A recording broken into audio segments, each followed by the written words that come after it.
आज हम चल रहे हैं उत्तर भारत के एक ऐसे किले की तरफ जहां की दीवारों में ना सिर्फ पत्थर नहीं बल्कि एक ऐसी कहानी दफन है जो सच में रोंगटे खड़े कर देती है।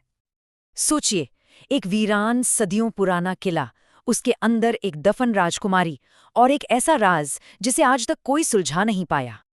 तो कहानी शुरू होती है उस जगह से जहां ये सब कुछ हुआ, देवगढ़ का किला। एक ऐसी जगह जिसे लोग बेचैन करने वाली आवाजों का घर मानते हैं। ये किला उत्तर भारत के इतने घने जंगलों में है ना कि लगता है जैसे दुनिया से बिल्कुल कट सा गया हो। वहां के लोग इसे भूतिया किला कहते हैं और इसकी वजह सिर्फ कोई सुनी सुनाई बात नहीं है। कहते हैं कि दिन में तो यहाँ एकदम सन्नाटा होता है, पर जैसे ही सूरज ढलता है इस किले की दीवारें मनो जाग उठती हैं। कभी कदमों की आहट, कभी किसी के रोने की आवाज और कभी-कभी तो एक ऐसी हंसी गूंजती है जो सच में दिल दहला दे। पर सवाल ये है कि ये आवाजें हैं किसकी? इसका जवाब हमें मिलता है एक बहुत ही पुरानी और दुखद कहानी में। एक ऐसी कहानी जो अब इस किले की पहचान बन चुकी है। ये कहानी है राजकुमारी रत्ना की, देवगढ़ की आखिरी वारिस। कहते हैं कि उनकी आत्मा, उनकी रूह आज भी इन दीवारों के बीच भटक रही है, इंसाफ और शायद मुक्ति की तलाश में। उनकी कहानी वाकई एक त्रासदी है। हुआ ये कि एक रात दुश्मनों ने किले पर हमला कर दिया।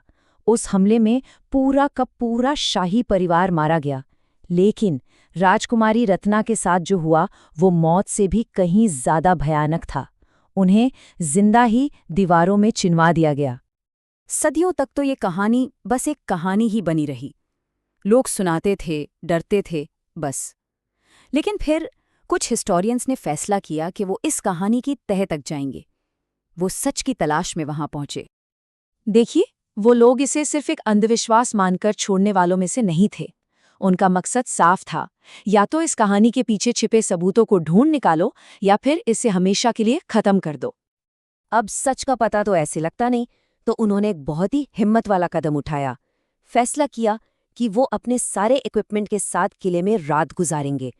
वो खुद जानना चाहते थे कि इन आवाज़ों में आखिर कितनी सच्चाई है।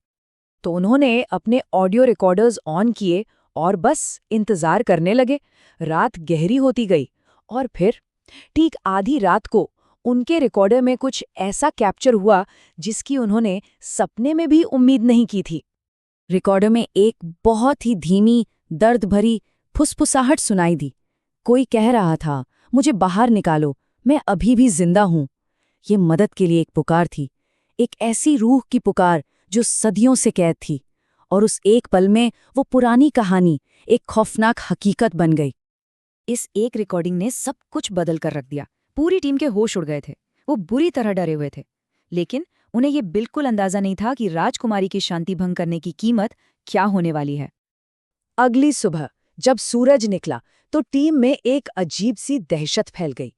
उनके दो साथी गायब थे। कोई सुराग नहीं, कुछ भी नहीं, बस गायब। और फिर उनकी नजर दीवार पर पड़ी। वहां ताजे खून से एक मैसेज लिखा था, मैंने कहा था कोई मुझे परेशान न करे। ये एक सीधी सीधी चेतावनी थी राजकुमारी की तरफ से। साफ था कि उन्होंने अपनी शांति में खलल डालने वालों को सबक सिखा दिया था। इस खौफनाक घटना के बाद जाहिर है अथॉरिटीज ने कोई रिस्क नहीं लिया। किले को हमेशा हमेशा के लिए सील कर दिया गया। अब वहां किसी का भी आना जाना सख्त मना है, ताकि कोई और उस डरावने राज के करीब भी न जा पाए। किला तो बंद हो गया, लेकिन क्या कहानी खत्म हुई? वहां के लोग आज भी कहते हैं कि हर पूर्णिमा की रात किले की सबसे ऊंची मीनार पर राजकुमारी की परछाई दिखाई देती है। तो सवाल यही रह जाता है कि क्या कोई कहानी सच में कभी खत्म होती है, या वो बस सही वक्त का इंतजार करती है दोबारा सुने जाने के लिए?